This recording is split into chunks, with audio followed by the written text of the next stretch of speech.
Отец Евгений, скажите, как научиться молиться человеку, который только начинает делать первые шаги в церкви?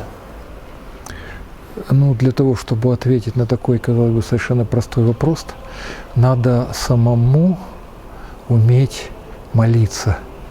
И поэтому здесь, знаете, я могу дать совет только как обучающийся, такой же, как мы с вами. Понимаете, только святые, наверное, умеют разговаривать с Богом, вот как младенец с отцом. Ну вот с этого, кстати, надо, может быть, и начинать. Прежде всего, надо понять, что молитва – это благоговейное предстояние человека перед Богом. Это если богословски. А если по-простому, это беседа человека со своим отцом, с Богом. Как разговаривать с отцом? «Сыне, дай мне свое сердце». Да? То есть надо вот выложить человеку свое сердце, свои проблемы, немногословно, просто их сформулировать и выговорить, может быть, вслух, может быть, про себя, выговорить Богу. Вслух, особенно поначалу, бывает лучше, потому что когда человек формулирует слова, он более точно начинает сам понимать их смысл. Вот, поэтому поначалу лучше всего молиться вслух. Это первое. Второе. Молитва по молитвослову – это букварь, азбука. Там написано, как молиться, кому молиться, что просить у Бога, но это книга. Поэтому молитва на молитвословие, она должна сначала быть понята человеком. Для этого нужны годы, чтобы чувствовать, начать эту молитву.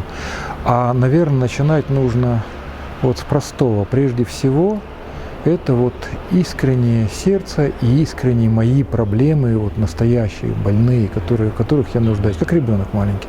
Подходит к отцу и просит: папа, ну, пожалуйста, ну вот, помоги мне, вот хочу эту игрушку, даже так, и так тоже.